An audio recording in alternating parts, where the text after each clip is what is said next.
Voilà, bonjour à toutes et à tous.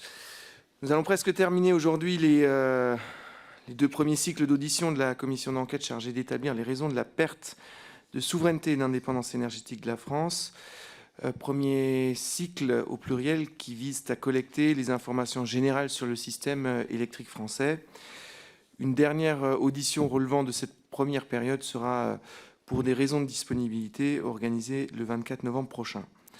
Se rattachent à ces cycles deux thématiques que certains membres de la commission d'enquête ont souhaité voir abordées, celle de la sécurité et de la prise en compte du caractère stratégique des filières énergétiques que le rapporteur a souhaité approfondir en auditionnant tout à l'heure des responsables du secrétariat général de la Défense et de la Sécurité nationale, puis la semaine prochaine du commissariat à l'information stratégique et à la sécurité économique, et celle de la sobriété suggérée par Madame Julie Lernos.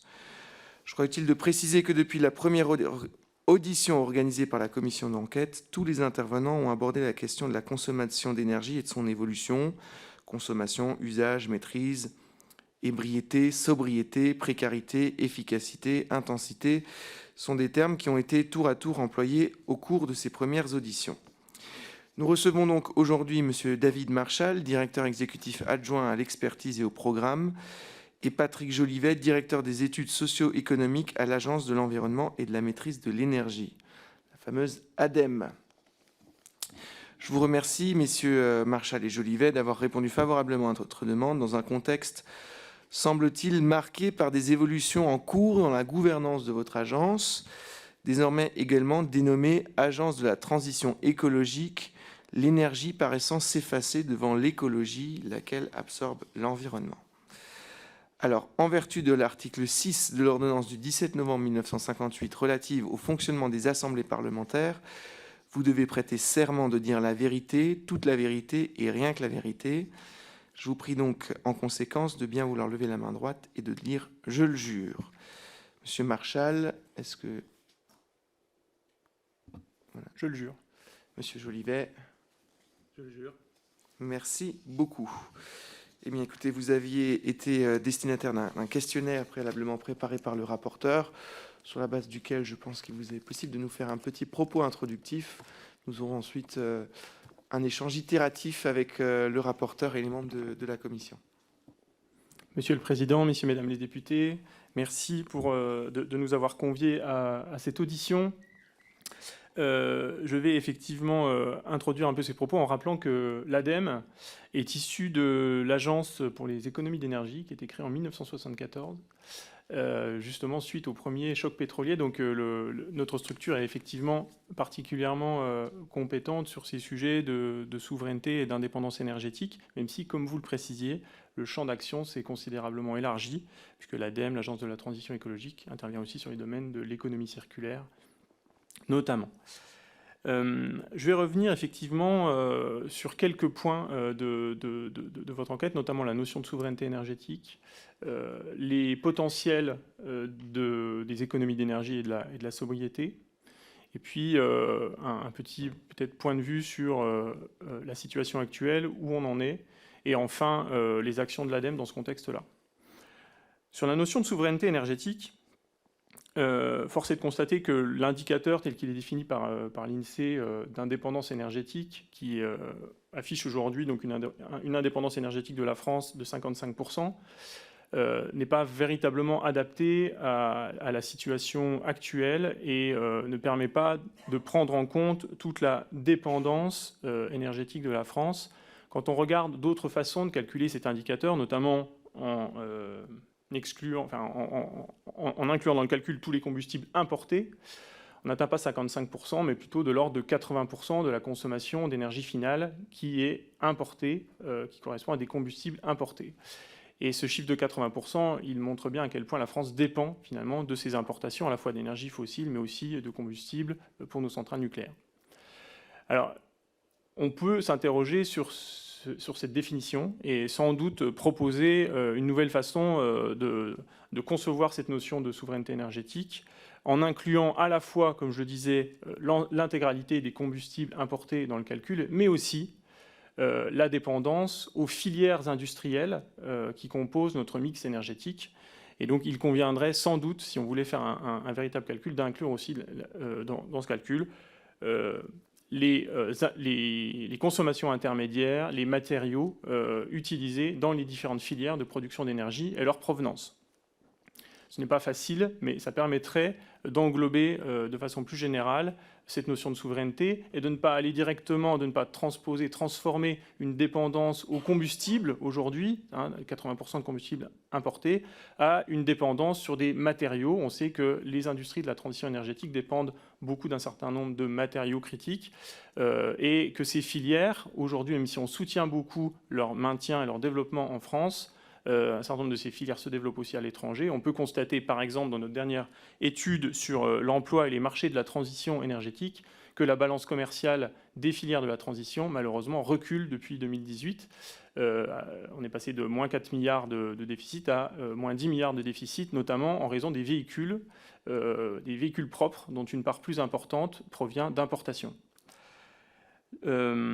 Deuxième point, donc, quels sont les potentiels de l'efficacité énergétique et de la sobriété, puisque bien entendu, on a donc un approvisionnement énergétique qui dépend majoritairement d'importations. Réduire notre consommation d'énergie permettrait de limiter cette dépendance.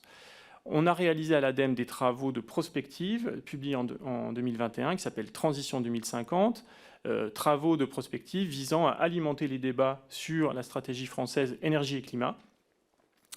Dans ces travaux, on a évalué 4 scénarios pour atteindre la neutralité carbone, avec différents recours à la sobriété, différents recours aux technologies. Notre objectif était de voir comment, dans des contextes différents d'évolution de la société à l'horizon 2050, comment il était possible d'atteindre la neutralité carbone, par quel levier. Ce qui est intéressant de constater dans ces 4 scénarios qui atteignent la neutralité carbone en 2050, c'est que tous ont recours à une baisse de la consommation d'énergie significative de moins 25% jusqu'à moins 56% pour le scénario le plus sobre par rapport à 2015, en 2050. Donc ça, c'est le potentiel théorique affiché dans nos scénarios, entre moins 25 et moins 55% de baisse de consommation d'énergie finale. Ces scénarios montrent aussi qu'on peut abaisser drastiquement notre recours aux énergies fossiles et notre dépendance aux importations d'énergie fossile, avec une fourchette, là, encore plus importante, puisque en 2050, on pourrait baisser nos importations d'énergie fossile de 75 à 95% en énergie, et c'est confirmé par une analyse macroéconomique qui permet de montrer qu'en euros, on a également une amélioration significative de la balance commerciale.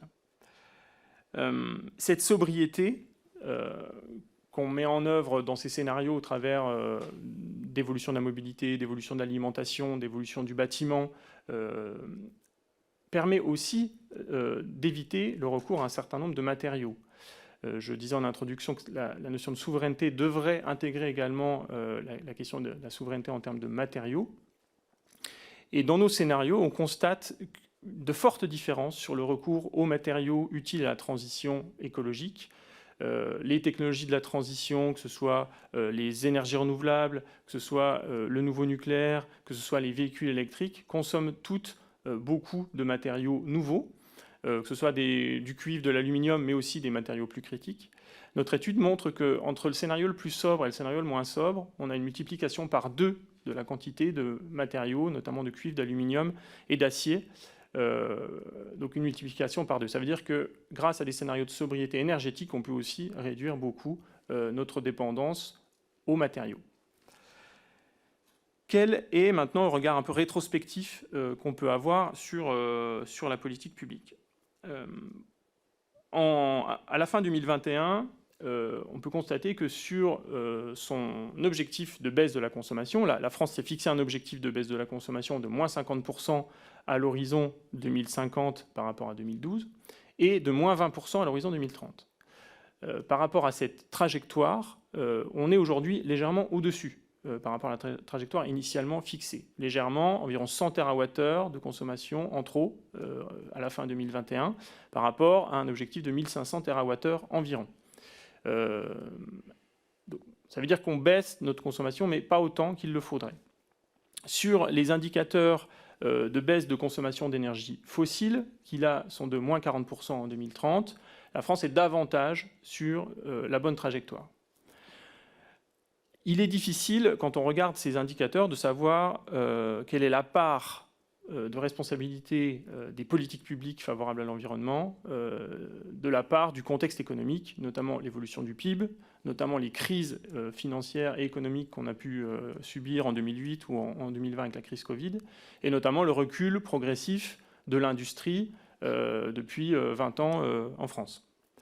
Néanmoins, voilà, on est bien sur une baisse de consommation depuis les années 2000, mais une baisse de consommation qui n'est pas suffisante par rapport aux objectifs qu'on s'est fixés. Sachant, point important, que les objectifs qu'on s'est fixés, donc de moins 20% de consommation d'énergie finale en 2030, sont, on va dire, l'étape la plus facile, puisque pour atteindre moins 50% en 2050, il va falloir adopter un rythme et un effort plus important après 2030 qu'avant 2030. En termes de politique publique, c'est le dispositif des certificats d'économie d'énergie qui contribue beaucoup à l'augmentation de l'efficacité énergétique. On a un dispositif dont les objectifs sont calés sur ces objectifs de politique publique, un dispositif qui fonctionne bien, un dispositif qui permet de générer environ 5 milliards d'euros de travaux par an. Donc c'est tout à fait significatif. Et la France est classée au niveau international numéro 1 des pays par l'association l'AC3E aux États-Unis, numéro 1 des pays en termes de politique d'efficacité énergétique. Ça n'empêche pas qu'on soit en retard sur nos objectifs. Alors, si on zoome juste rapidement sur deux secteurs, le bâtiment et l'industrie. Sur le bâtiment, on peut constater, par exemple, au niveau européen, que l'absence de politique de sobriété, je parlais de politique d'efficacité énergétique jusqu'à présent, mais en termes de sobriété, on n'a pas vraiment de politique publique. Au niveau européen, l'absence de politique de sobriété sur le bâtiment fait que les efforts et les améliorations depuis, sur les 30 dernières années, entre 1990 et 2018, les améliorations d'efficacité énergétique qu'il y a eu sur le parc de bâtiments européens ont été intégralement compensées par l'augmentation des surfaces des logements, qui fait qu'on consomme plus parce qu'on a des logements plus grands, et que ça compense intégralement l'amélioration de l'efficacité énergétique des bâtiments au niveau européen. Au niveau du bâtiment, en France, on a des politiques publiques tout à fait ambitieuses, avec la réglementation environnementale notamment.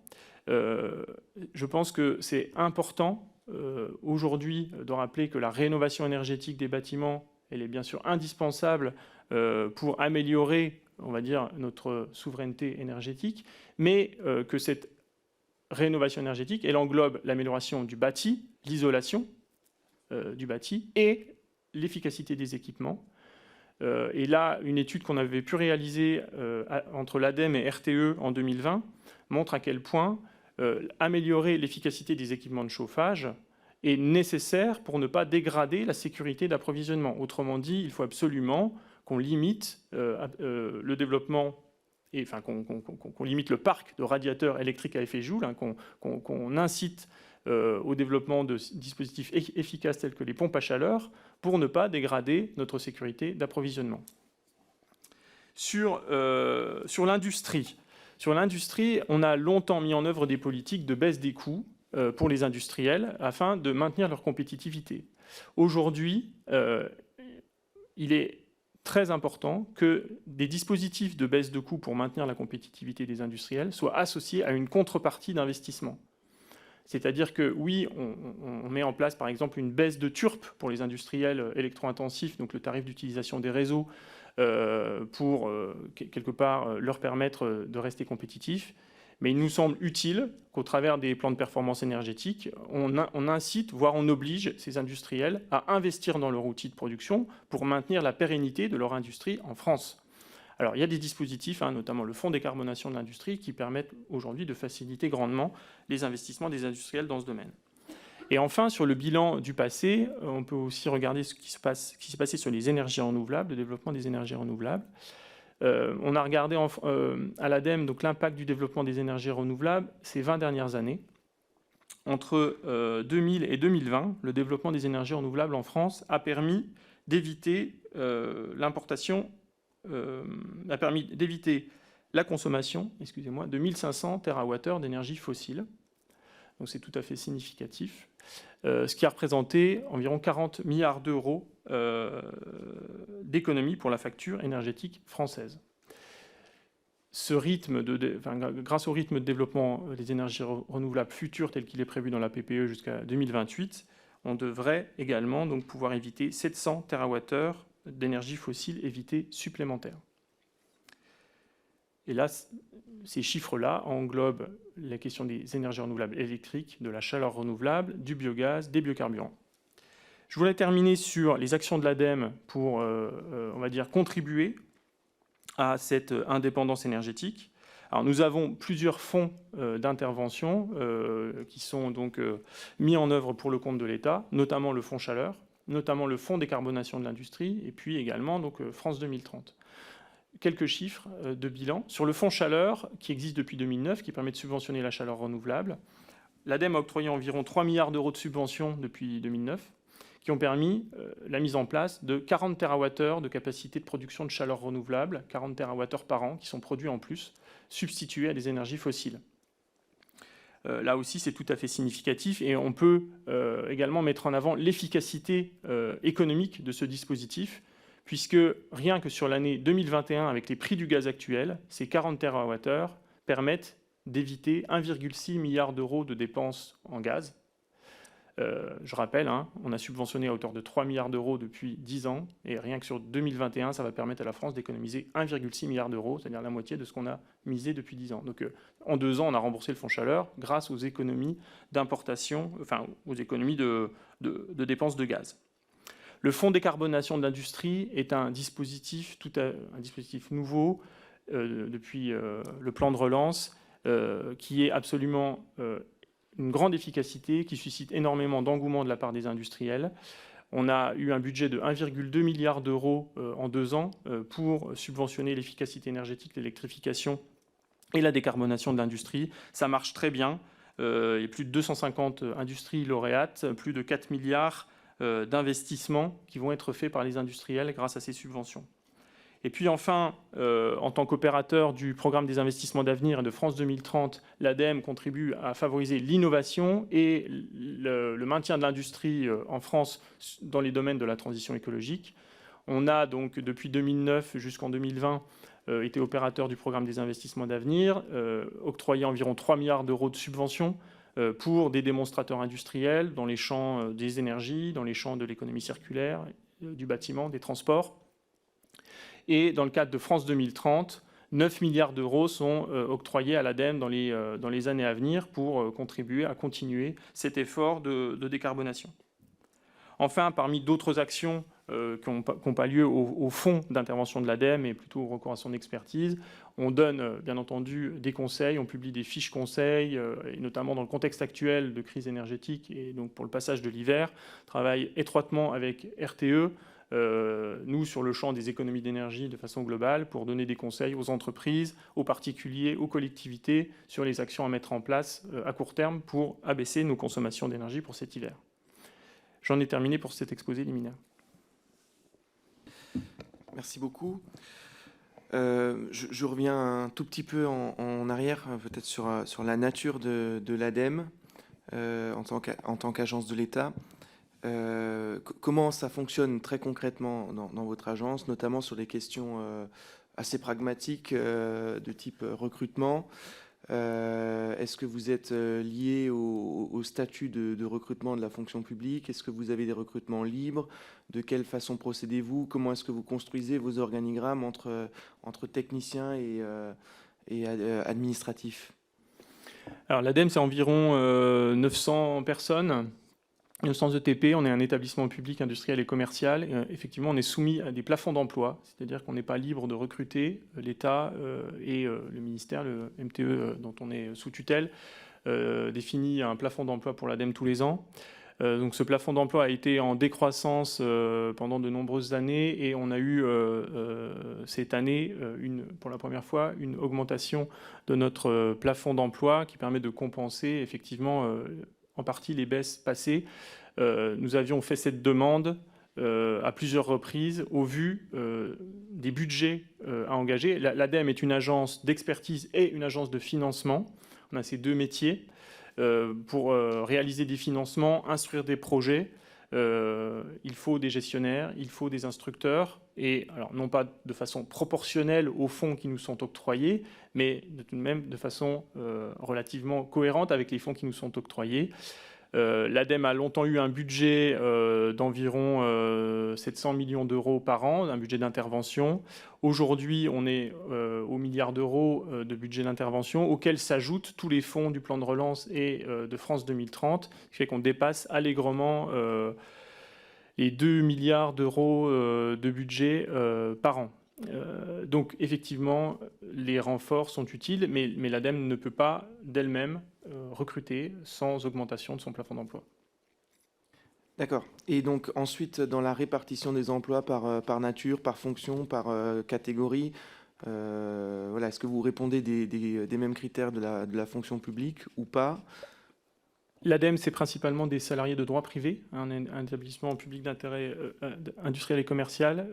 Il y a quelques fonctionnaires détachés, mais la grande majorité des collaborateurs sont sous CDI. On a eu recours pendant le plan de relance à une centaine d'intérimaires, parce que justement notre plafond d'emploi n'avait pas augmenté, donc il a fallu, pour faire face, embaucher des intérimaires. Et parmi la population, on a à peu près, on va dire, 30% de gestionnaires, et le reste, ce sont des profils d'ingénieurs. Ok, très bien. Lorsque vous produisez des études comme France 2050, là où vous avez fait vos 4 scénarios, est-ce qu'il y a une commande extérieure, enfin une commande qui vient de votre ministère de tutelle, un cadrage, et de quelle nature? Alors j'ai envie de dire ça dépend. Certaines études que réalise l'ADEME sont soit commandées par notre ministère de tutelle, soit commandées par la loi. La loi aussi parfois définit des obligations d'études. Soit on les fait en autosaisine. Alors dans le cadre des travaux Transition 2050 de prospective, c'était une autosaisine de l'ADEME, mais néanmoins qui a été concertée avec le ministère dès lors qu'on a eu l'idée de produire ces travaux, qui était un peu la continuité de travaux précédents qu'on avait menés en 2012. On a bien entendu échangé avec le ministère pour que ces travaux s'inscrivent dans la préparation de la SFEC, la stratégie française pour l'énergie et le climat. Et ces 4 scénarios viennent contribuer au débat. Ce sera sans doute aucun de ces scénarios qui sera le scénario de la SFEC, mais néanmoins ils donnent un cadrage et permettent de cadrer les réflexions et les débats. Est-ce que pour établir ces scénarios, vous recourez à une tierce expertise? Si oui, laquelle? Ces scénarios en particulier ont été très majoritairement réalisés en interne à l'ADEME. Néanmoins, ils reposent en partie sur des travaux précédents, des études, nombreuses études qu'on réalise secteur par secteur.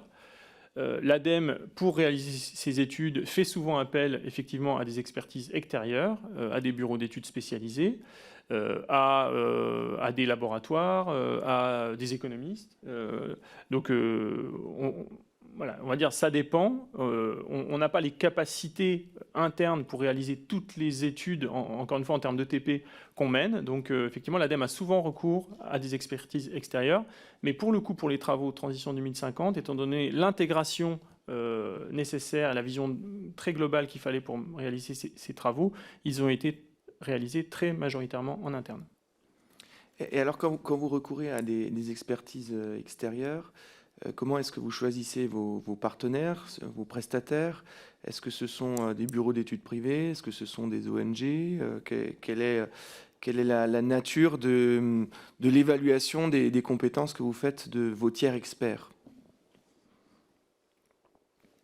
Je laisserai compléter Patrick tout à l'heure.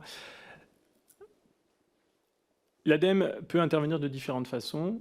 On a un budget d'intervention qui nous permet soit de subventionner des initiatives portées par des acteurs externes, soit d'acheter des prestations. Dans un certain nombre de cas, des acteurs externes viennent nous voir avec l'idée de faire tels travaux. Ces travaux rentrent dans notre stratégie d'intervention et donc on subventionne une partie de ces travaux. C'est-à-dire qu'il y a cofinancement, l'ADEME apporte une subvention, n'est pas propriétaire des résultats. Alors, c'est le cas, par exemple, dans un certain nombre de travaux de recherche. On fait des appels à projets et on instruit des projets, mais ça peut être le cas sur des travaux aussi menés par des partenaires, des ONG qui vont, ou des ONG ou des acteurs industriels qui vont mener des travaux de ce type. La plupart des travaux font l'objet quand même de commandes, c'est-à-dire que l'ADEME dans d'autres cas, a l'idée de faire une étude et donc définit un cahier des charges et sélectionne des prestataires selon des compétences. Là, on est soumis à la réglementation de la commande publique. Donc on définit dans nos cahiers des charges les besoins en compétences et les attendus, et on sélectionne les prestataires sur la base de notes de prix et sur la base de notes techniques qui incluent les compétences et la compréhension du cahier des charges. Monsieur le Président, Monsieur le Président, pour préciser la réponse à votre question sur Transition 2050, donc ça a mobilisé une centaine d'experts de l'agence pendant 2 ans. Donc ça a été une production principalement interne, comme le disait David Marshall, avec l'appui de quelques prestataires sur des aspects techniques un peu précis.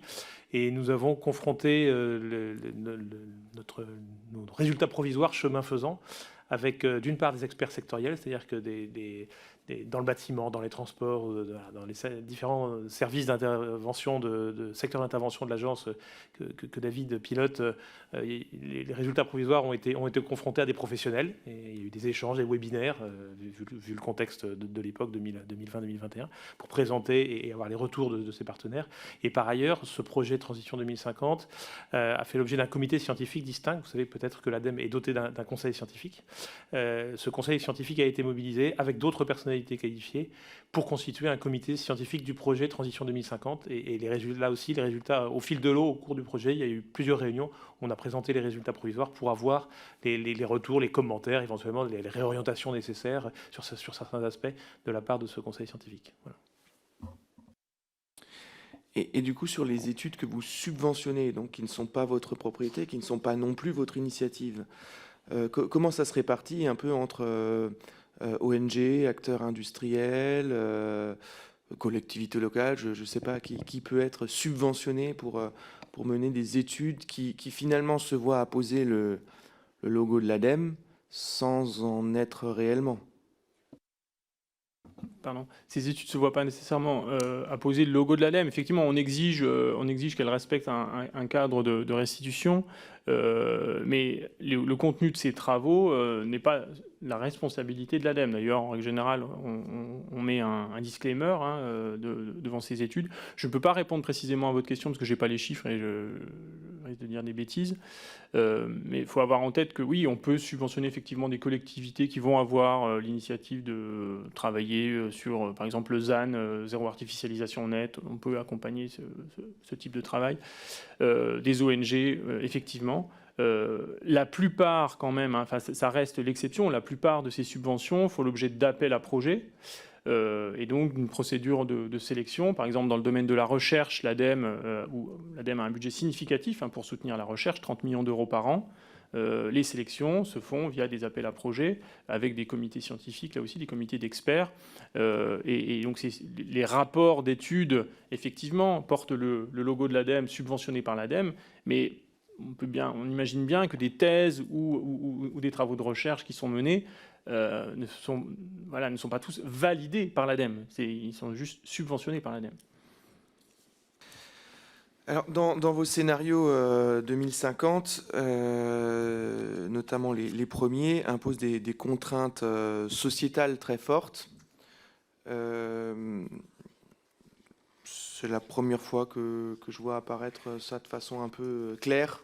Et dans une étude, certaines trouvent un écho avec les propos que vous teniez sur le bâtiment.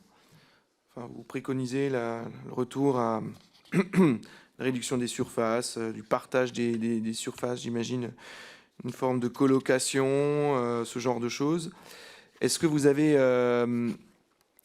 testé l'acceptabilité de ces changements profonds de la société à un horizon de temps très court? Enfin, 2050, c'est à l'échelle d'une demi-vie, quoi. Je vais commencer et je laisserai Patrick Jolivet compléter sur la partie acceptabilité. On a volontairement fait 4 scénarios très variés, sous l'angle de la sobriété, sous l'angle des technologies, sous l'angle de la gouvernance. Ces 4 scénarios vont effectivement d'un scénario très sobre, plutôt dans une France un peu refermée sur elle-même, à l'inverse, un scénario 4 qu'on appelle Paris réparateur, qui maintient les modes de vie actuels, qui comptent sur les technologies pour atteindre la neutralité carbone, et certaines de ces technologies, là aussi, sont risquées. On met en avant dans les résultats de nos travaux qu'on présente certes 4 scénarios, mais que 2 de ces scénarios sont à notre sens plus risqués, le premier et le dernier, pour des raisons différentes. Le scénario 1, génération frugale, pour des questions effectivement d'acceptabilité, d'appropriation sociétale. Le scénario 4, pour des questions de risque technologique, puisqu'il repose en partie sur des technologies qui n'existent pas aujourd'hui à l'échelle industrielle. Sur le scénario 1, effectivement, on a assumé que ce scénario soit basé éventuellement sur des politiques publiques plus contraignantes en termes de consommation. L'idée étant non pas de dire il faut aller dans cette voie, l'idée étant d'éclairer le débat, et si on devait, pour des raisons ou pour des autres, aller dans une voie basée un peu plus sur des quotas, des questions de contraintes sur la consommation, qu'est-ce que ça pourrait être ? À l'inverse du scénario 4, où au contraire, on laisse la consommation, on va dire, effrénée, continuer comme aujourd'hui. C'était assumé, effectivement, on a assumé qu'il pouvait y avoir une réduction des surfaces des logements.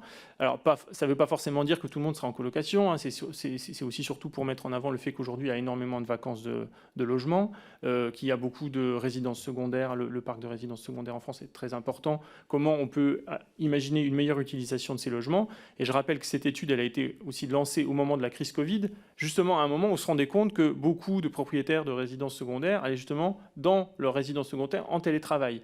Et finalement, cette crise-là, elle a pu montrer aussi à quel point il peut y avoir des accélérations dans ce domaine-là. Effectivement, on peut peut-être réduire les surfaces en utilisant mieux les résidences secondaires, on peut peut-être réduire les surfaces de bureaux en télétravaillant davantage, on peut peut-être réduire nos besoins en déplacement en utilisant plus le vélo. Et la crise Covid a montré à quel point ces accélérations de sobriété pouvaient aussi se faire rapidement. Patrick, je te laisse compléter sur l'étude. Oui, en complément, ces scénarios, il est important de rappeler que dans notre esprit, dans la manière dont nous les avons construits, tout d'abord, ce ne sont pas des scénarios normatifs. C'est-à-dire que ce ne sont pas des visions de la société que nous préconisons. En fait, la logique a été inverse. Nous avons d'abord pris comme seule contrainte la neutralité carbone à horizon 2050, qui est une contrainte physique.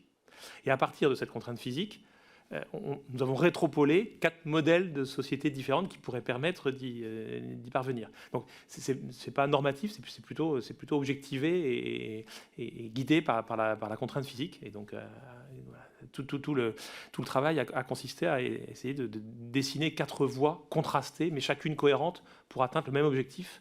Alors, de façon variée, puisque le premier scénario est un scénario très sobre, et le quatrième scénario est un scénario où on poursuit plus les tendances actuelles, où on a besoin de plus d'énergie, et donc on continue notamment à importer de l'énergie, par rapport à notre thème de ce matin sur la souveraineté énergétique. Dans les quatrièmes scénarios, on continue à importer de l'énergie, et on a recours à des techniques de décarbonation. Je reviens précisément à votre question sur l'acceptabilité. Oui, nous avons, dans le cadre de cet exercice, réalisé, alors, il y a différents travaux complémentaires au rapport principal que nous avons appelé des feuilletons. Il y a un feuilleton qui porte sur les modes de vie, et dans lequel nous avons réalisé une enquête, alors qui est une enquête qualitative. Hein, ce n'est pas un sondage sur un échantillon représentatif de Français, c'est une enquête qualitative sur une trentaine de citoyens, auprès desquels nous avons testé la désirabilité, la faisabilité et les conditions de réalisation de chacun des 4 scénarios, de façon qualitative, encore une fois, avec tout l'intérêt, mais aussi les limites de ce type de dispositif d'enquête. Donc la désirabilité, ça renvoie aux valeurs des citoyens par rapport à nos 4 scénarios. La faisabilité, ça renvoie par rapport à leur jeu de contraintes personnelles, contraintes économiques, contraintes matérielles, en fonction du logement qu'ils occupent, de leurs ressources financières, de leur zone d'habitation rurale, périurbaine, urbaine. Et puis les conditions de réalisation, ça renvoie à l'ensemble des dispositifs d'accompagnement, des dispositifs de politique publique qui peuvent permettre à la société de s'embarquer dans tel ou tel scénario. Donc ce travail-là a été réalisé, il est disponible en ligne, et, enfin bon, on pourra évidemment vous l'envoyer, hein, il est public. Ce qui nous a étonné, sans rentrer dans les détails, et on pourra si vous le souhaitez, ce qui nous a étonné, c'est que les scénarios, spontanément, on aurait pu penser que les scénarios 3 et 4, qui sont les scénarios plus de prolongation, les plus proches de nos modes de production et de consommation actuels, seraient plus facilement acceptés par les citoyens. Et ça n'a pas été le cas. C'est-à-dire que les 4 scénarios présente chacun des limites et des attraits forts. Par exemple, sur la question de la sobriété et de l'économie du partage, qui est assez forte dans les scénarios 1 et 2, que vous avez souligné, l'économie du partage, ça peut être vu comme une forte contrainte par rapport aux libertés individuelles, liberté de consommer, liberté d'avoir une voiture individuelle, liberté d'avoir des logements. Ça peut aussi être vu comme de nouvelles formes de sociabilité, de vivre ensemble et de mode de vie qui soient plutôt désirables. Donc, en fonction des dispositifs d'accompagnement que les collectivités locales ou que l'État pourront mettre en place, le scénario peut être désirable ou non. Donc, en fait, ce n'est pas un scénario qui est désirable en soi, c'est plutôt le scénario et ce que l'État ou ce que les collectivités sont capables d'accompagner pour transformer la société. Et à l'inverse, sur les scénarios de prolongation des tendances actuelles, scénario 3 ou 4, peuvent être vus comme des scénarios de liberté. On permet de poursuivre les modes de consommation actuels, notamment grâce à les technologies numériques et la multiplication du numérique. Il y a aussi une très très forte réticence d'un nombre non négligeable de citoyens vis-à-vis du contrôle de la donnée et du fait que leurs données numériques ne leur appartiendront plus, leur échappera et pourraient être vendues par les opérateurs, sans même parler des besoins des data centers et des besoins énergétiques. Simplement sur l'aspect contrôle de la donnée, il peut y avoir de très fortes réticences. Donc on voit bien que les scénarios, en fonction des dispositifs d'action publique qui les permettent ou non, peuvent être considérés comme acceptables ou non. Et quelle est la période pendant laquelle vous avez fait ce test de l'acceptabilité sociale de vos scénarios ? Alors, la période de transition 2050, c'est nous avons lancé l'exercice début d'année 2019 et nous l'avons publié il y a un an, en novembre dernier. Donc, tous les travaux dont nous parlons ce matin avec David Marchal sont des travaux qui ont été réalisés entre mi-2019 et mi-2021. Donc, il y a évidemment une période, notamment des périodes d'enquête qui sont faites en ligne, par exemple, puisqu'on ne pouvait pas à l'époque faire des réunions physiques avec plusieurs dizaines de personnes. Donc une grande partie des webinaires dont je parlais avec les parties prenantes ou des enquêtes ont été réalisées en visio. Et sur le volet acceptabilité sociale, est-ce que vous avez testé le contre-coup de cette période ? C'est novembre 2019, novembre 2021, c'est pas n'importe quelle période. C'est une période de forte turbulence sociétale, donc la question de l'acceptabilité du changement de mode de vie était peut-être un peu différente de ce qu'on peut ressentir aujourd'hui. C'est possible. Il faudrait réaliser de nouvelles enquêtes aujourd'hui pour voir si effectivement la société a bougé ou pas. Effectivement, on voit bien que le discours qui était très fort sur le monde d'après, il y a encore 2 ans, est plutôt aujourd'hui remis en cause. En tout cas, le discours est moins médiatisé. Néanmoins, on voit bien aussi, comme l'a rappelé David Marchal il y a quelques minutes, les transformations, l'accélérateur de transformation qu'a été la crise Covid. Sur les aspects de télétravail, un très grand nombre d'entreprises et d'établissements publics comme le nôtre ont accéléré les dispositifs qui étaient inexistants ou émergents encore fin 2019, début 2020, et qui sont devenus beaucoup plus massifs aujourd'hui. Si vous le permettez, Monsieur le Président, une certaine continuité dans ces crises. Malheureusement, la crise Covid s'ensuit avec cet été incendie et au contraire sécheresse et crise énergétique qui font que finalement des choses qu'on avait pu écrire dans ce scénario 1, qui était un peu dur sur la limitation des consommations d'énergie, ne sont plus autant de la science-fiction que ça pouvait l'être quand ça a été conçu.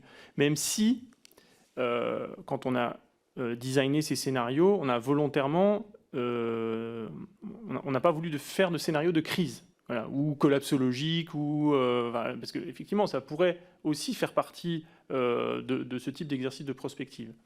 Mais donc on a exclu ce type de scénario-là en travaillant sur des scénarios plus réalistes, plus ou moins réalistes, et on voit que finalement il y a une certaine continuité. Donc effectivement, on n'a pas de réponse aujourd'hui sociologique sur, on n'a pas refait l'enquête à date, mais on peut imaginer que les tenants et les aboutissants de la crise énergétique actuelle donneraient un éclairage, qui ne serait pas complètement opposé non plus à ce qui avait pu ressortir en 2020.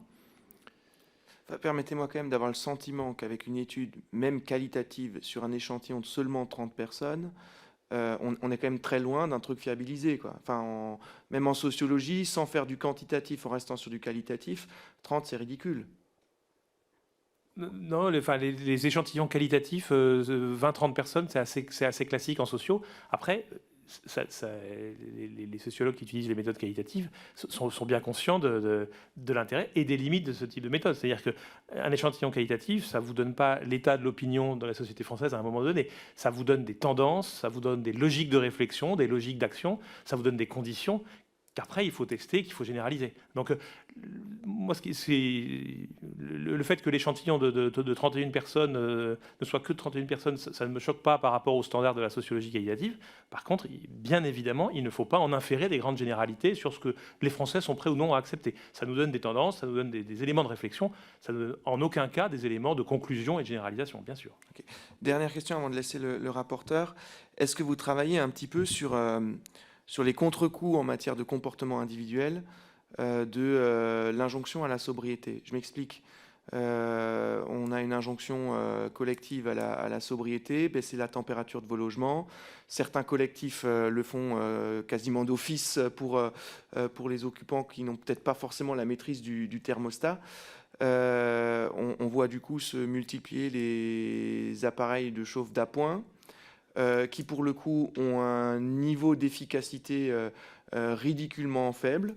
Est-ce que du coup vous travaillez un petit peu là-dessus, là, en temps réel finalement, sur ce sujet qui est très éclairant sur l'acceptabilité de scénarios de sobriété?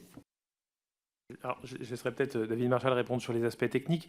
Sur le message que vous venez de souligner, Monsieur le Président, sur les injonctions individuelles à la sobriété, effectivement, le message que nous avons à cœur de rappeler à l'agence, c'est que l'injonction à la sobriété est vaine si elle ne se rabat que sur un niveau individuel.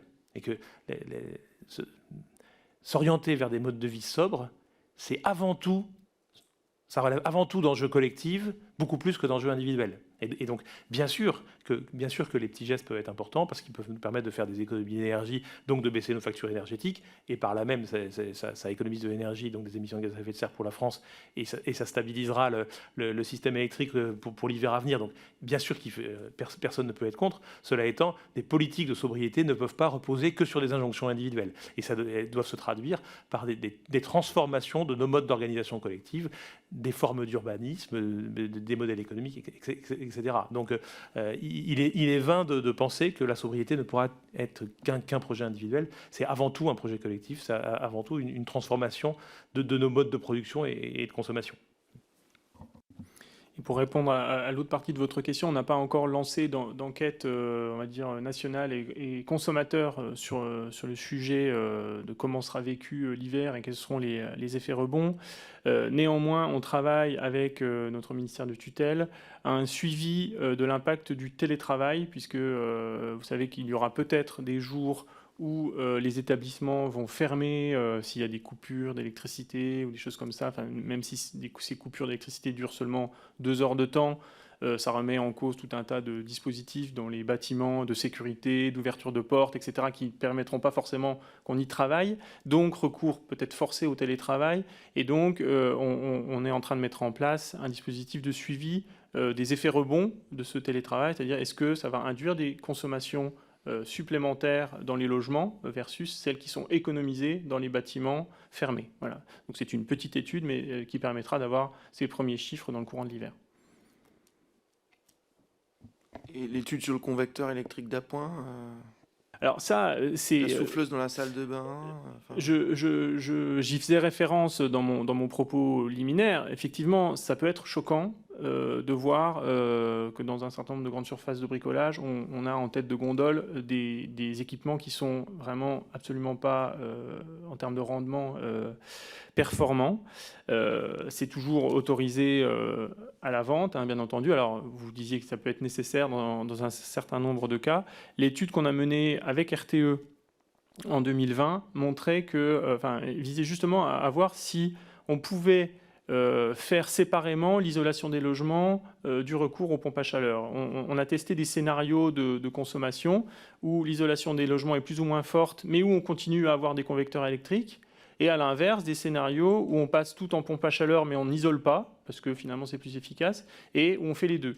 Cette étude, elle montre que pour garantir la sécurité d'approvisionnement du système électrique, c'est-à-dire éviter que la pointe ne s'accroisse, il faut faire les deux, à la fois miser sur la performance du bâti, l'isolation, et sur la performance des équipements, donc des pompes à chaleur, plutôt que des radiateurs à effet Joule. Très bien. Enfin, il y a quand même des messages publics qui tendent à dire chauffez moins votre logement et mettez une souffleuse dans votre salle de bain. Enfin, je schématise un petit peu, mais c'est quand même des messages collectifs qu'on entend sur les grandes ondes aux heures de grandes écoutes. Le message qu'on porte, c'est effectivement 19 degrés en moyenne est une température acceptable. On dit bien à l'ADEME en moyenne. Ce discours, il n'est pas facile à tenir quand on a qu'un spot de pub de 20 secondes. Mais en moyenne, ça veut dire que ça va dépendre de la vêture, ça va dépendre de l'âge, ça va dépendre de l'activité dans le logement. Si on est immobile, malade, effectivement, 19 degrés, c'est pas beaucoup. Alors que si on est actif dans son logement, ça peut convenir. Et en moyenne, ça veut dire que, effectivement, la nuit, ça peut être moins, la journée un peu plus. Dans les pièces qu'on n'occupe pas, ça peut être 17 degrés. Enfin, donc le discours, il est quand même un peu plus fin que juste 19 degrés. Et ça, c'est vrai que c'est pas facile à faire passer quand on doit faire passer des messages simples. Très bien, monsieur le rapporteur. Merci, monsieur le président. Merci, messieurs. Première question, en rebond à ce que vous avez dit tout à l'heure sur la question de l'indépendance énergétique. Vous avez indiqué que, selon vous, le taux d'indépendance énergétique tel qu'il était calculé par l'INSEE n'était pas très fiable pour mesurer la souveraineté et l'indépendance de notre pays, et qu'en revanche, quand on faisait le calcul en intégrant l'ensemble des combustibles importés, on était plutôt autour de 80% de dépendance. Est-ce que vous pouvez nous expliquer comment vous calculez ce chiffre et pourquoi vous jugez que c'est plus fiable que l'indicateur de l'INSEE? Alors, je ne sais pas si j'ai utilisé le terme fiable, ce n'était pas forcément le bon terme. L'INSEE fait des calculs en appliquant une formule et bien entendu, on peut supposer que ces calculs sont fiables selon la formule qui est calculée. Je voulais simplement dire que dans le calcul du taux d'indépendance énergétique tel qu'il est pratiqué aujourd'hui, la vapeur issue de la combustion des combustibles nucléaires, la vapeur primaire, avant qu'elle soit transformée en électricité, cette vapeur-là, qui correspond à peu près à 3 fois la quantité d'électricité produite, est considérée comme française. De cette vapeur, seulement un tiers fera de l'énergie finale, mais cette vapeur, en fait, provient de l'utilisation de combustibles qui, eux, sont importés, en fait. Donc dans la définition d'ici, on considère que la vapeur primaire qui est utilisée pour faire notre électricité est française, donc ce qui fait qu'on atteint un taux d'indépendance énergétique de 55%, alors que si simplement sur la consommation d'énergie finale française d'environ 1600 TWh, on regarde quels sont les combustibles importés, quelles sont les énergies finalement qui sont produites en France. Ces énergies qui sont produites en France, c'est quand même principalement les énergies renouvelables en fait, que ce soit les biocarburants, l'hydroélectricité, l'éolien, le solaire et le biogaz. Ça fait à peu près 19% de notre consommation finale aujourd'hui, d'où ce chiffre que je donnais de 20% d'autonomie énergétique.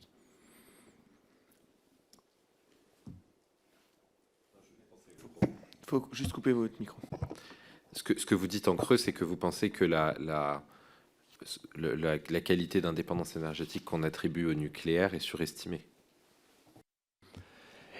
Dans le contexte géopolitique actuel et passé, elle a été considérée par les personnes qui ont décidé de cette formule comme étant représentative, parce que sans doute qu'on considère qu'on maîtrise le cycle, mais là encore l'ADEME n'est pas compétente pour s'exprimer sur ces sujets-là, qu'on maîtrise le cycle nucléaire et que les pays desquels on importe sont suffisamment sûrs. Voilà, j'interroge simplement cette question au regard de ce qui s'est passé entre l'Ukraine et la Russie, qui n'était pas forcément prévisible et voilà, qui peut aussi interroger sur cette notion d'indépendance énergétique, d'autant qu'en mettant en avant ce chiffre de 55% aujourd'hui, on aurait tendance à laisser croire aux Français que tout va bien, alors même qu'on voit bien que finalement une crise comme celle de l'Ukraine remet en cause beaucoup de nos pratiques,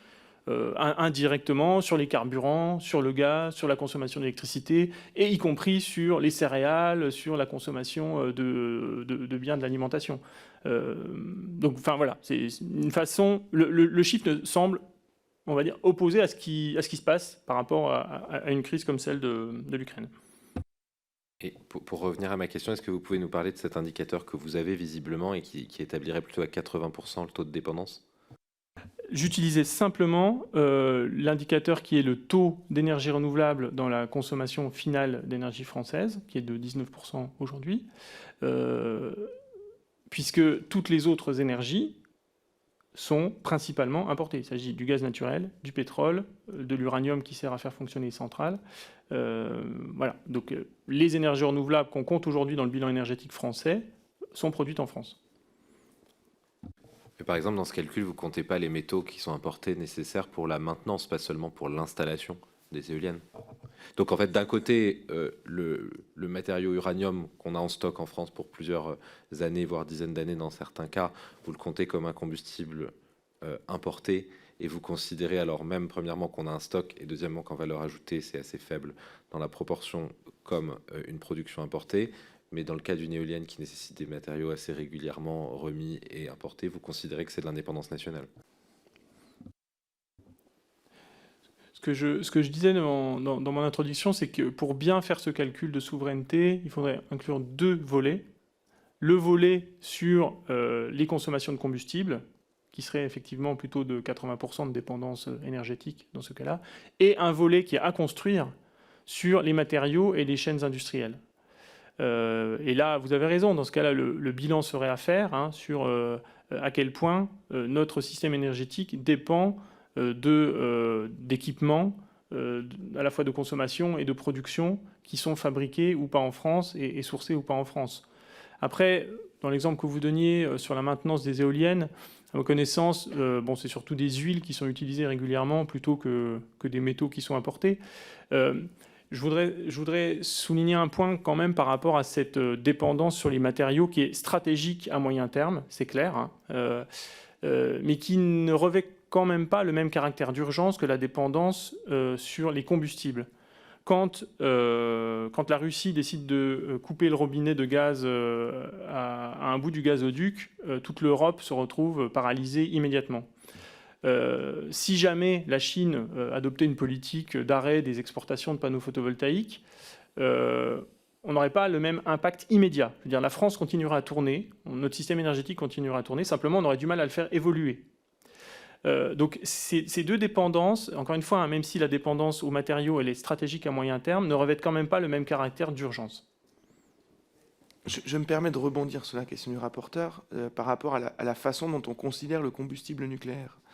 C'est-à-dire que dans votre présentation, pour arriver à 80% de dépendance, ce qui peut être un parti pris, finalement, vous considérez le combustible nucléaire avec la même volatilité et tension en matière de disponibilité et de flux que le gaz ou le pétrole, c'est-à-dire avec l'incapacité à stocker et avec la part du combustible dans la création de valeur ajoutée qui soit identique. C'est-à-dire que la part de gaz ou de pétrole, on est à peu près à 1. La part de nucléaire, on est bien inférieur par rapport à la quantité de combustible qu'il faut pour produire une unité d'énergie électrique. C'est l'hypothèse simplificatrice qui a été retenue dans ce calcul, effectivement, juste basée sur les importations. Tout à fait. Merci en tout cas, je pense qu'on est preneur du détail du calcul, si vous voulez bien nous le transmettre par la suite. J'en viens au scénario, peut-être avec une question un peu générale, vous m'en excusez pour commencer.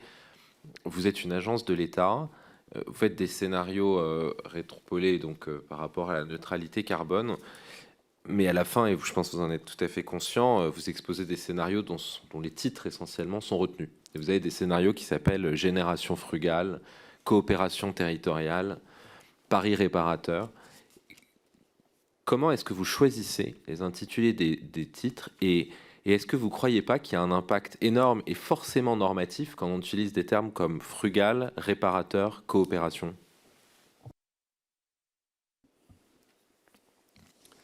Je vais répondre à votre question, monsieur le rapporteur, mais j'ai un point supplémentaire par rapport à la question précédente.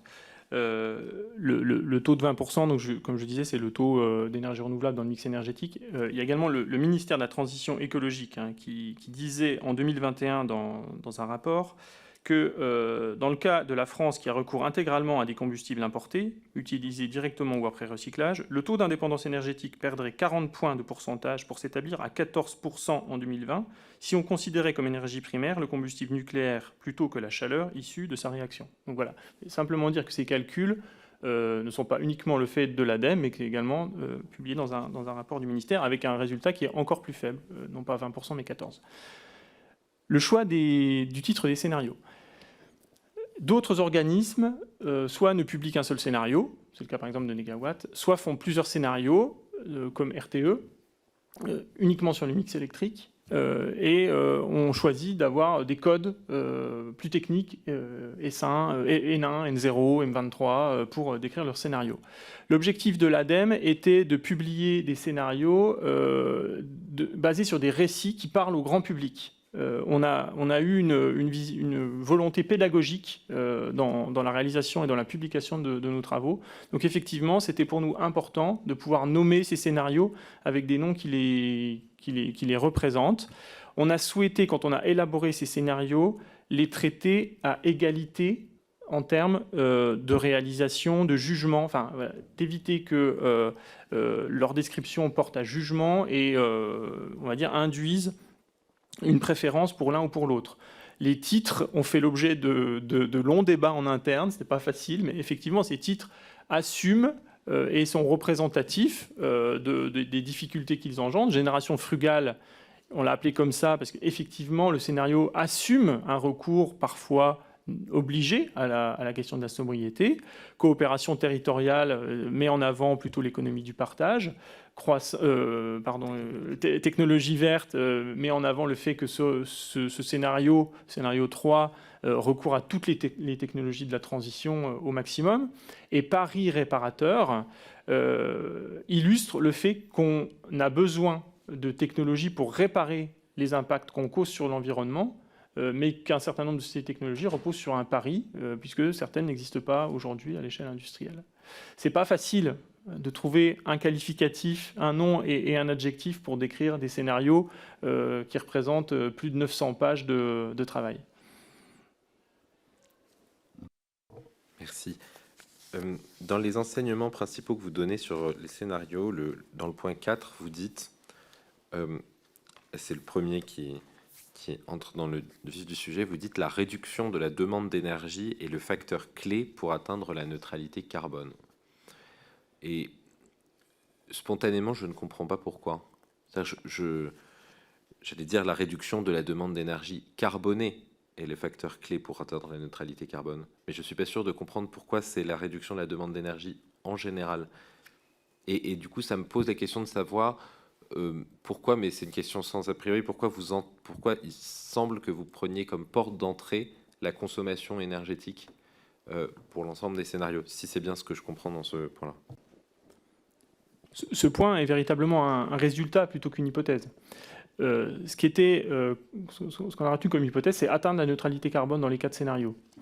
Dans le scénario 4, notamment, on s'est dit on ne se met pas de contraintes sur la consommation d'énergie par défaut. Néanmoins, on constate qu'à l'arrivée, nos 4 scénarios, comme je disais tout à l'heure, il y a au moins 25% de réduction de consommation d'énergie, y compris dans le scénario 4, voire 55% dans le scénario 1. C'est pour ça qu'on dit, dans tous les scénarios, il est nécessaire de réduire la consommation d'énergie. Alors pourquoi, en vrai, comme vous le dites, pourquoi on ne peut pas simplement réduire la consommation des énergies carbonées? Parce que le potentiel des énergies décarbonées est lui aussi limité à l'horizon 2050. Quelles sont les énergies décarbonées? 1, la biomasse. 2, les énergies renouvelables électriques. Dans les deux cas, on a des limites de rythme ou des limites de prélèvement. Sur la biomasse, il faut utiliser la biomasse, même si on double le recours à la biomasse dans tous nos scénarios, pour faire de l'énergie et des matériaux. Il faut maintenir un équilibre alimentaire, il faut maintenir la capacité de stockage de l'écosystème. Donc le recours à la biomasse est limité. Et d'autre part, le recours aux énergies électriques décarbonées, photovoltaïques, éolien, nucléaire, est lui aussi limité en termes soit d'impact paysager, soit de rythme de développement. À l'horizon 2050, on ne peut pas imaginer avoir X dizaines de gigawatts de nucléaire ou X centaines de gigawatts d'éolien. En termes de rythme, ce n'est pas faisable. D'où ce nécessaire recours à l'efficacité énergétique et à la sobriété. Merci beaucoup. Et comment vous déterminez la limitation du potentiel de ces trois énergies, photovoltaïque, éolien et nucléaire, avec, enfin, vous avez commencé à l'esquisser, mais à chaque fois des limites de nature assez différentes? On a effectivement des études de potentiel, de gisement maximum technico-économiques qui sont sous-jacentes, mais bien souvent les gisements technico-économiques qui sont très importants. Sur l'éolien, on a effectivement essayé de limiter le développement de l'éolien à une multiplication par 2 par rapport à l'objectif 2030. On a à peu près 60 gigawatts d'éolien terrestre dans nos scénarios. C'est beaucoup moins que dans des scénarios précédents. Donc ça visait à prendre en compte une pression limitée sur les paysages, par exemple. Sur les autres énergies, on se base sur des études de potentiel. Sur le photovoltaïque, on est quand même plus limité par des rythmes, parce que les potentiels sont gigantesques. Et puis, il y a enfin l'impact que ça peut avoir sur le mix électrique, puisque comme RTE, on fait un bouclage et une vérification horaire du fonctionnement du mix électrique. Donc, il ne serait pas possible d'avoir des mix électriques trop déséquilibrés, par exemple avec uniquement du photovoltaïque et zéro éolien et zéro autre moyen. Enfin, ça serait compliqué d'opérer un mix électrique très déséquilibré. Sur le nucléaire, on a retenu les trajectoires qui étaient proposées par les acteurs en entrée de la concertation de RTE, à savoir 3 nouvelles paires, ou on a un autre scénario avec 5 nouvelles paires d'EPR. Merci. Et peut-être en complément sur ces potentiels, enfin sur les estimations de baisse de consommation, non pas tellement d'objectifs comme on a moins 20%, 30%, mais vraiment dans les scénarios de baisse qu'on peut envisager, enfin la fourchette qu'on peut envisager, à la fois côté consommation et côté production. Si vous adoptez un regard rétrospectif sur vos précédents scénarios, vos précédentes études, quelles conclusions vous en tirez? Enfin, est-ce que y a des hypothèses qui se sont, enfin des scénarios qui se sont révélés parfaitement concordants? Est-ce que d'autres ont été très largement sous-estimés, par exemple en termes de consommation? Comment est-ce que vous regardez rétrospectivement vos propres scénarios? Alors, nos propres scénarios sur ce sujet de la consommation d'énergie, si je regarde donc ce qu'on appelait les visions qui ont été publiées en 2012 et mises à jour en 2017, adoptaient là aussi une approche assez normative par rapport à l'objectif qui était fixé dans la loi. C'est-à-dire que ces scénarios-là visaient plutôt à montrer comment atteindre l'objectif fixé dans la loi de moins 50% de baisse de consommation d'énergie par rapport à 2012. Donc la réponse à votre question est plus ou moins celle que j'ai faite tout à l'heure en disant où est-ce qu'on en est aujourd'hui par rapport à cet objectif. Entre 2012 et 2050, dans un premier temps, l'État a tracé une droite entre les consommations en 2012 et 2050. Comme je disais tout à l'heure, par rapport à cette droite de décroissance de la consommation, aujourd'hui, on est à peu près 100 TWh au-dessus de l'objectif. Alors, ça a été révisé, enfin, la courbe a été révisée en 2020, ce qui fait que la courbe maintenant officielle est plus élevée que cette droite-là. Mais néanmoins, voilà, ça veut dire que pour atteindre l'objectif, il va falloir accélérer sur la fin de cette courbe-là. Donc voilà, aujourd'hui, on est au-dessus, au-dessus de la trajectoire, de façon significative. Merci. Peut-être un dernier point sur le nucléaire, qui est plus dans vos trajectoires de production électrique, enfin de mix électrique. Il y a un ou deux passages qui m'interpellent un petit peu. Je prends celui sur la place du nucléaire à long terme. Vous dites... dans la synthèse de votre étude sur la trajectoire d'évolution du mix, vous dites d'un point de vue économique, le développement d'une filière nucléaire de nouvelle génération ne serait pas compétitif pour le système électrique français.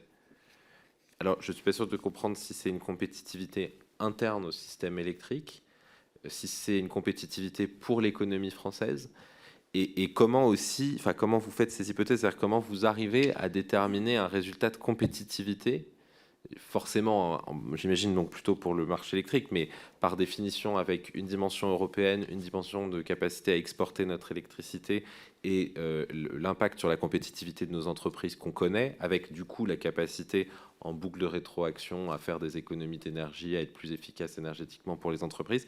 Comment vous arrivez à déterminer que le développement d'une filière nucléaire de nouvelle génération ne serait pas compétitif, je cite, d'un point de vue économique, alors que, sauf erreur de ma part, vous ne portez pas ce type de jugement économique sur les autres productions d'énergie.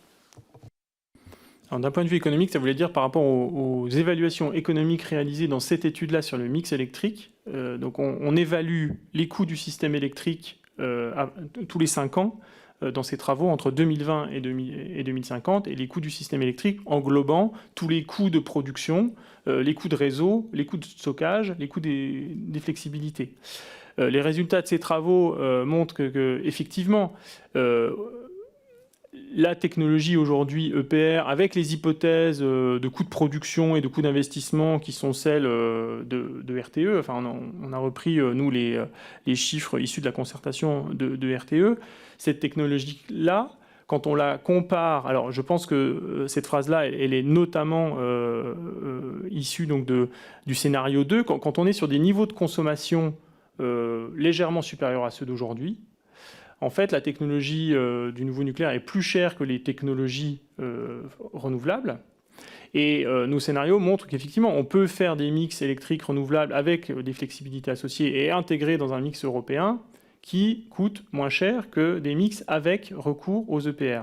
Là où on a une équivalence, c'est sur le scénario 3, donc dans un contexte de consommation de plus 50% d'électricité par rapport à aujourd'hui, environ 650 TWh, on a comparé 2 scénarios.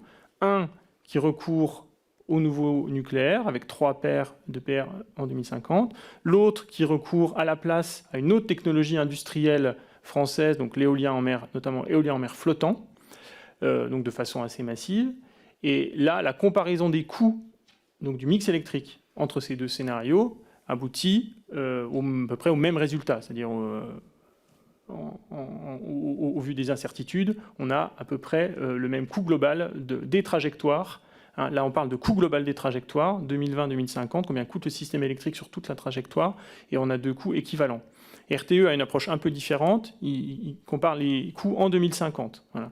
Nous, on a comparé le coût des trajectoires, combien ça coûte à la France entre 2020 et 2050, l'évolution du système électrique. Et on a une équivalence entre une trajectoire donc, qui reposerait majoritairement sur du nouveau nucléaire 3 paires ou de l'éolien en mer flottant. Sur les impacts macroéconomiques, je ne sais pas si, Patrick, tu veux compléter ? L'évaluation macroéconomique qu'on a fait des 4 scénarios montre que, uniquement d'un point de vue macro, on ne parle pas du point de vue des filières ou de l'emploi, mais sur les agrégats macroéconomiques globaux, balance commerciale, PIB, emploi, les 2 scénarios sont équivalents. C'est l'épaisseur du trait. Il n'y a pas de différence d'un point de vue macroéconomique entre le scénario S3 avec nucléaire ou le scénario S3 avec éolien offshore. On est bien sur les impacts macro et après il faudrait des études de filière plus approfondies. Donc, juste pour être sûr d'avoir bien compris, et après je m'en tiendrai là, ce que vous dites, c'est que plus on prend un scénario qui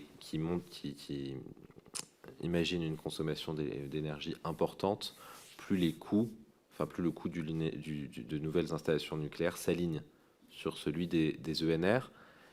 Et par ailleurs, par le passé, l'expérience a montré qu'on était toujours au-delà de nos propres intentions de consommation parce que l'inertie, etc. Donc c'est bien, ces 2 éléments-là sont justes. Je suis d'accord sur le premier élément, mais pas sur le second. Effectivement, nos travaux montrent que si on limite la consommation, si on limite la croissance de la consommation d'électricité, on peut recourir aux énergies renouvelables les plus compétitives, l'éolien terrestre, le photovoltaïque, l'éolien en mer posé. Si ces consommations augmentent trop et qu'on veut limiter la pression sur les paysages, notamment sur l'éolien terrestre, le recours à des technologies d'éolien en mer flottant, effectivement, atteint des coûts qui sont du même ordre de grandeur pour le mix électrique que le recours aux technologies EPR, ce qui n'est pas le cas si on a des consommations d'énergie plus faibles. En revanche, sur votre second point, il me semble, je n'étais pas né à cette époque, mais que les premiers plans nucléaires tablaient sur des consommations d'électricité de largement plus de 500, je me demande si ce n'était pas 1000 TWh. Donc, alors qu'on n'a jamais véritablement dépassé les 500 TWh d'électricité. On avait, au début du lancement du plan nucléaire dans les années 70, des perspectives de consommation d'électricité qui étaient bien supérieures à celles qu'on a atteintes. Pardon, j'ai peut-être pas été clair, mais c'est exactement pour aller dans ce sens-là. En fait, il y a un lien. C'est-à-dire que de la même manière que ce que vous venez de dire, c'est l'impression qu'on allait avoir une baisse de notre consommation, enfin le sentiment qu'on allait réussir à atteindre rapidement une baisse de notre consommation qui, à un certain moment, a pu donner le sentiment qu'on serait ou qu'on pourrait être en surcapacité nucléaire, je pense à la fin des années 90, au début des années 2000. Et donc, en grossissant un peu le trait, si on atteignait des objectifs de sobriété importants, on serait en mesure non seulement de baisser notre production nucléaire, mais en plus d'investir uniquement ou essentiellement dans des ENR plus compétitives à court terme. Mais si on n'était pas capable d'atteindre ces objectifs de consommation parce que l'acceptabilité sociale n'est pas là ou parce qu'on relancerait notre industrie de manière forte et pas totalement décarbonée, eh bien là, on aurait l'intérêt à recourir au nucléaire serait à la fois plus important et plus économique. Oui, enfin, effectivement, plus on consomme et moins on saura le faire uniquement avec des énergies renouvelables. Très bien. Est-ce que des collègues ont des questions? Monsieur Millienne. Oui, merci. J'ai juste une question, puisqu'on parlait d'énergie nucléaire. On part sur l'hypothèse qu'on utilise effectivement le combustible que l'on connaît et qu'on a utilisé jusqu'à maintenant. On a reçu Monsieur Jancovici il n'y a pas très longtemps, et il nous parlait d'autres formes de combustible nucléaire, notamment du thorium. Est-ce que vous auriez des indications là-dessus? Pardon, l'ADEME n'a pas de compétences particulières sur les énergies nucléaires. Je ne me prononcerai pas là-dessus. Monsieur Dubois. Oui, vous avez donc j'ai deux questions. La première qui m'a un peu interpellé en tant qu'ancien maire et président d'intercommunalité, vous avez répondu à la question du président, notamment sur les ONG et les subventions et les études demandées, que vous pouviez verser des subventions. J'aimerais bien que vous vous expliquiez un peu mieux là-dessus, sans valider les scénarios de recherche. Alors, ça m'interpelle énormément en tant qu'ancien élu de collectivité territoriale, parce que jusqu'à présent, moi, subvention ADEME, eh bien, il faut que les scénarios correspondent, et notamment donc les travaux surtout correspondent donc aux aides et à vos effectivement à vos directives. Et ensuite, sur les scénarios, donc les 4 scénarios, notamment sur les changements sociétaux, vous avez parlé qu'il fallait mieux utiliser les résidences secondaires. Et je voudrais savoir si dans vos calculs, sur les 30 cas, effectivement, quand on arrive sur les objectifs 2050, si cette utilisation cette meilleure utilisation des résidences secondaires font partie des économies faites sur les objectifs 2050.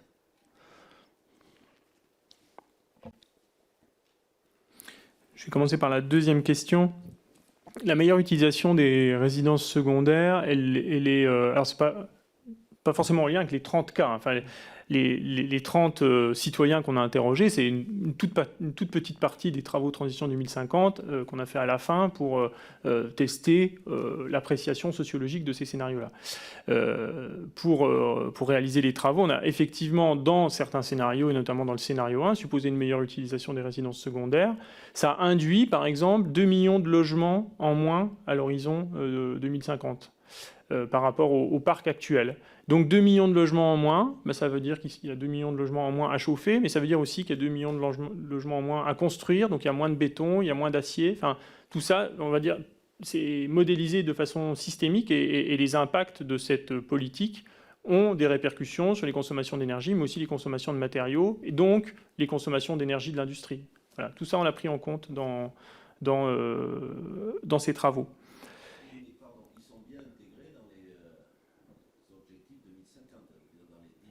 Oui, tout à fait. Oui. Ça fait bien partie des baisses. Et ensuite, donc, sur votre question plus sur le métier de l'ADEME, alors il faut clairement distinguer les travaux de recherche où là, parfois, il y a des ONG qui proposent des projets de recherche, mais c'est quand même plutôt rare. Et ça ne se fera jamais sans qu'il y ait un ou deux laboratoires de recherche associés à ces travaux. Enfin, mais la plupart des travaux de recherche qu'on subventionne sont des travaux portés par des labos ou des groupements de labos ou des groupements de labos et des entreprises. Ensuite, quand l'ADEME octroie une subvention de gré à gré à une ONG, à une fédération professionnelle, pour réaliser, la plupart du temps, ça va plutôt être pour réaliser, par exemple, pour des fédérations professionnelles, un événement en lien avec la géothermie. Effectivement, on apporte des subventions à la fédération de la géothermie pour qu'ils puissent organiser un événement pour animer la filière auprès des collectivités locales, etc. Quelquefois, effectivement, ces structures souhaitent mener une étude. Alors, bien entendu, on ne va pas subventionner l'étude si elle n'entre pas dans si elle n'est pas alignée avec les objectifs de transition écologique.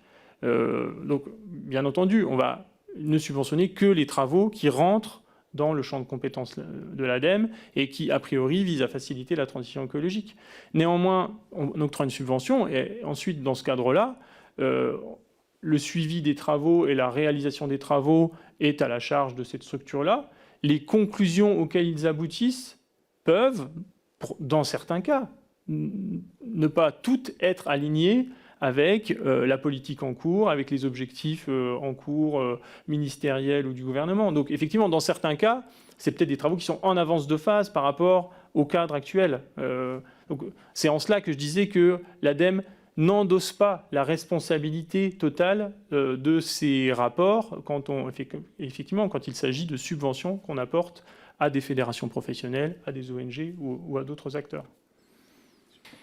Je me permets juste de m'arrêter là-dessus.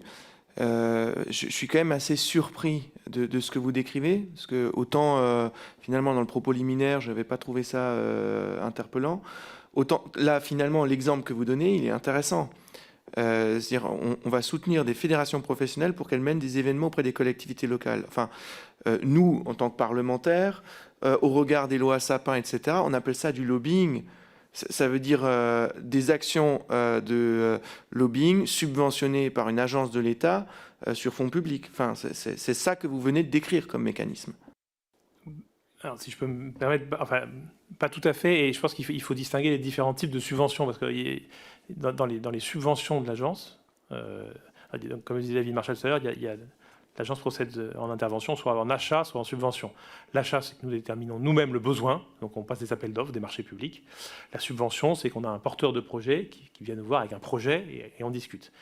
Ces subventions, elles sont très variables. Il y a des subventions dans le cadre des grands fonds opérés par l'ADEME, par exemple le fonds chaleur dont David Marchal parlait tout à l'heure.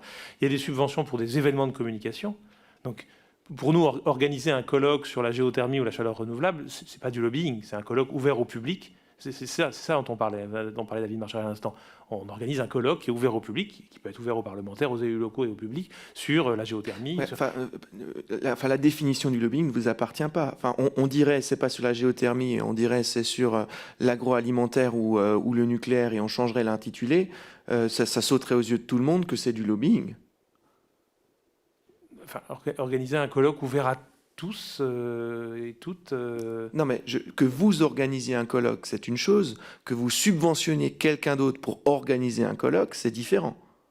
En fait, notre action elle s'inscrit dans le cadre d'un système d'aide, qui est notre système d'aide changement de comportement.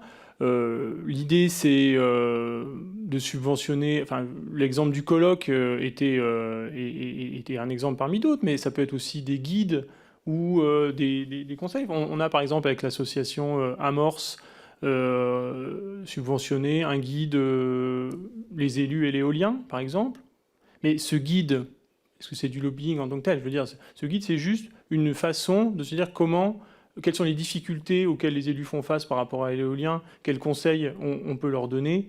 Pour nous, c'est plus, on va dire, de l'information, de la communication. Et quand on parle d'un colloque ou d'un événement, effectivement, souvent ces événements, ils sont co-organisés et co-soutenus aussi, quand ce sont des événements en région, par les conseils régionaux. Je veux dire, les aides de l'ADEME ne sont pas les seuls à soutenir ce type d'événement.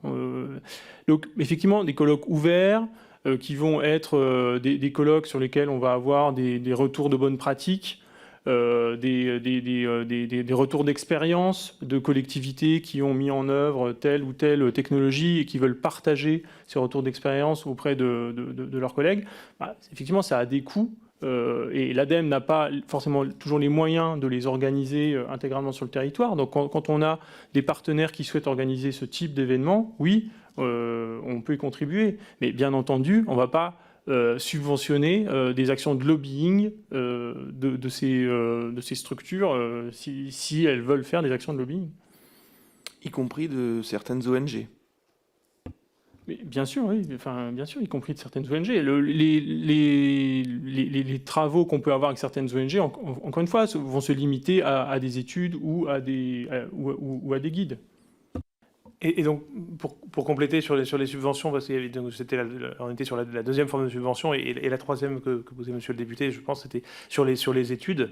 Quand une ONG, une association vient nous voir avec une étude, alors peut-être qu'on n'a pas été assez précis. Bien sûr que dans ce cas-là, on donne, si vous me passez l'expression, on ne donne pas un chèque en blanc à une association ou une ONG pour réaliser une étude. C'est-à-dire qu'elle vient nous voir avec un projet et on discute du contenu du projet. Ensuite, le projet est suivi par un instructeur chez nous. Il y a bien un certificat de service fait à l'issue du projet. Mais on distingue bien le cas où le besoin relèverait de l'agence et où ce serait un achat. Et donc, on contrôlerait pleinement, on aurait la pleine maîtrise de l'objet produit, d'une subvention où on aide à la réalisation, par exemple d'un guide de bonne pratique, où là, on aide à la réalisation, on oriente, mais on n'est pas propriétaire du résultat final. C'est cette distinction-là qu'on a voulu opérer. Voilà. Je veux juste rebondir sur la réponse que vous avez apportée à notre collègue Bruno Millienne. Vous avez dit ne pas disposer de compétences sur les perspectives technologiques dans le nucléaire. Pour autant, dans les scénarios que vous présentez, Paris technologique, vous explorez un certain nombre de nouvelles pistes technologiques, j'imagine, dont vous jugez ou non de la disponibilité et de la maturité. Du coup, je suis surpris de cette réponse en disant on n'a pas d'expertise au moins sur la vraisemblabilité d'un certain nombre de technologies nucléaires, alors que vous semblez dire que, bon, sur certaines ENR, là, par contre, alors même que ça peut reposer aussi sur des paris, votre expertise semble plus fine. Oui, à quoi vous l'expliquez ? Bien entendu, tout ça, ça dépend du cadre que nous fixe l'État dans nos domaines d'intervention. L'expertise de l'ADEME, elle vient beaucoup des projets de recherche qu'on peut soutenir, des thèses qu'on soutient, qui nous permettent d'avoir une vision sur les technologies de demain.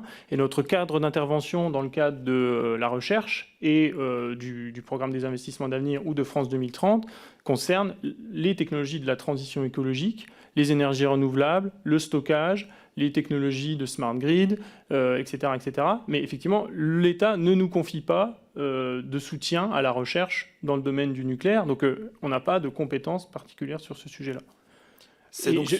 Excusez-moi, Monsieur le Président, j'inclus également le fait qu'on a également soutenu des recherches, par exemple dans le cadre du captage et du stockage de CO2, qui est une technologie que je qualifiais notamment pour les captages et le stockage de CO2 dans l'air ambiant comme effectivement non mature.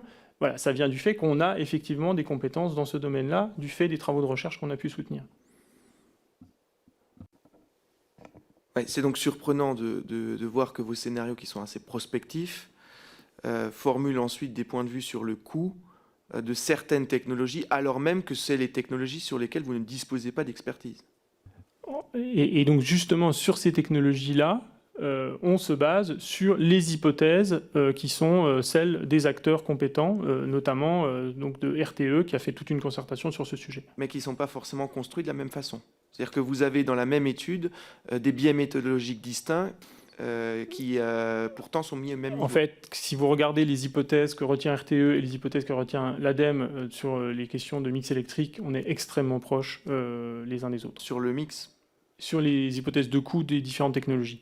Alors justement là-dessus, est-ce que vous avez des éléments sur la transformation du coût en prix ? Ce qu'on évalue, c'est effectivement également le coût de revient complet au mégawattheure, incluant le coût de réseau, incluant les coûts de production et excluant les taxes, puisque dans le prix de l'énergie aussi, aujourd'hui, il y a des taxes. Et Il y a effectivement, aussi des règles de marché. alors, là, je parle du coût complet qui est facturable au consommateur in fine. On raisonne du point de vue de la collectivité, quels sont les coûts globaux pour la collectivité, et rapporté au mégawattheure produit, combien ça peut engendrer de prix du mégawattheure, hors taxe. La question que vous posez, c'est celle des prix de marché, notamment du fonctionnement du marché spot de l'électricité. C'est bien ça? Et du comportement des producteurs par rapport Voilà. au prix du marché spot. Les outils de modélisation qu'on utilise, qui permettent de modéliser le mix électrique, modélisent le fonctionnement du marché spot de l'électricité dans un contexte pré-crise, d'ailleurs comme RTE, c'est-à-dire qu'on avait pris des hypothèses d'évolution du prix du gaz, d'évolution du prix du CO2, qui font qu'effectivement le marché électrique, tel qu'il était modélisé dans nos travaux, tout comme dans ceux de RTE, n'est pas du tout au niveau de prix auquel il est actuellement dans le contexte de la crise. Il faut bien avoir en tête que le fonctionnement du prix sur les marchés de gros d'électricité n'est absolument pas représentatif des coûts. Hein, comme vous le savez, le prix, tous les moyens à un moment donné bénéficient du prix de l'unité marginale qui fonctionne, y compris les moyens dont les coûts de production sont beaucoup plus faibles. Et donc en ce moment, le prix marginal est effectivement extrêmement élevé du fait de la crise en Ukraine. Donc ce que je dis, c'est que ce n'est pas représentatif des coûts. Nous, ce qu'on a fait, c'est qu'on a évolué les coûts du système. Les coûts du système. Ouais, parce que là, les premiers acteurs à dénoncer des contrats à terme, c'est souvent les titulaires de capacités de production intermittentes, qui étaient jusque-là achetés à des contrats à terme Mais oui, prix supérieur à celui du marché. On ne peut qu'être critique par rapport à ce type de comportement. Je vous rejoins. Certains acteurs, ça reste une minorité, qui ont bénéficié de tarifs d'achat. Aujourd'hui, ils souhaitent sortir de ces tarifs pour bénéficier des prix de marché. Ce n'est pas raisonnable de leur part. Effectivement, l'État a contribué à la rentabilité, a octroyé une rentabilité acceptable à leur installation à travers des tarifs d'achat. Ils devraient rester dans les tarifs jusqu'au bout pour effectivement contribuer en ce moment au fait que les énergies renouvelables en ce moment permettent à l'État de grandes économies d'énergie, de grandes économies de factures. Pardon. Hein, la CRE a estimé à 16 milliards d'euros d'économies en 2022 et 16 milliards d'euros en 2023 générés grâce notamment à l'éolien et au photovoltaïque. Par rapport au prix spot, à des Oui. coûts d'achat, il y a des Exactement. prix d'achat qui sont globalement à, pour le solaire ou l'éolien, la moyenne des prix d'achat sur les contrats à terme. Pour l'éolien, on doit être à peu près 65 € du mégawattheure. Et pour le solaire, alors ça va dépendre beaucoup sur le solaire de la taille des installations. Mais voilà, pour les grandes installations, on est à peu près à 55 € du mégawattheure. Ouais, c'est les contrats conclus actuellement. C'est C'est pas la moyenne des contrats Non, c'est pas la moyenne des contrats. en stock, Non, oui, tout à fait. qui est bien plus élevée. Oui, en raison du début de période. Hein. En 2010, quand on a mis en place les premiers tarifs d'achat, on était à des tarifs d'achat extrêmement élevés, parce que la filière était naissante. Et effectivement, ça pèse encore aujourd'hui beaucoup sur le coût complet. Moi, j'ai une dernière question. Est-ce que dans vos projections de scénario, il y a une entrée démographique? Oui, on prend les hypothèses de l'INSEE. On prend l'hypothèse fécondité basse, David, je crois, c'est ça, de l'INSEE. Voilà. D'accord. Et est-ce que vous avez une introduction de vos cas de scénario, une échelle d'interconnexion et d'effets à l'échelle de la planète? Qu'est-ce que les autres pays globalement vont faire? Et là aussi, sur les éléments démographiques qui semblent quand même de plus en plus déterminants sur l'horizon 2050. Alors, on a supposé en termes de cadrage que les autres pays faisaient des efforts, mais que néanmoins, on était dans un scénario d'augmentation des températures, un scénario RCP 4.5, pour justement éviter de dire qu'il n'y aura aucun impact sur le climat et qu'on fait des scénarios qui ne prennent pas en compte le changement climatique. Donc nos scénarios prennent en compte un certain niveau de changement climatique, ce qui a un impact sur les productions agricoles, ce qui a un impact sur les températures, le besoin de refroidissement l'été, donc le besoin de clim supplémentaire. La deuxième partie de votre question, c'est quid des importations et des exportations. c'est pas évident quand on fait ce type de scénario de trop se baser sur les possibilités des importations, puisque on pourrait dire la France importera massivement des énergies décarbonées demain et la neutralité carbone se fait donc en claquant des doigts. Nous, dans nos scénarios, on a supposé qu'on restait dans une situation similaire à aujourd'hui sur globalement les imports-exports en termes d'alimentation, en termes de biens, avec une légère amélioration de la balance commerciale sur les matériaux. Dans un des scénarios, le scénario 3, on a supposé qu'on était dans un monde plus global et qu'effectivement la moitié de l'hydrogène était importé. Parce que ça nous semblait vraisemblable quand même que dans certains scénarios, en pratique, effectivement, les acteurs économiques importent de l'hydrogène décarboné. Donc voilà, ça a été testé dans un des scénarios. Très bien, merci. Comme ça, pour la culture générale, est-ce que le changement d'heure est encore utile d'un point de vue des économies d'énergie? La dernière étude qu'on a fait sur le sujet date de 2015, il me semble, 2016. Je crois qu'elle montrait de mémoire qu'il y avait effectivement encore un impact sur les mégawattheures économisés, mais que les freins et les impacts consécutifs, on va dire, sur le rythme, sur la santé, sur l'accidentologie, etc., pouvaient en partie, dans une logique coût-bénéfice un peu globale, pouvaient en partie compenser les économies d'énergie. Mais voilà, tout ça date de 2016. Bien, donc on n'a pas de pétrole, mais on a encore des idées. Merci beaucoup, bonne journée à vous. Merci d'avoir répondu à l'ensemble de nos questions. Et puis je donne rendez-vous aux collègues dans une demi-heure pour l'audition suivante.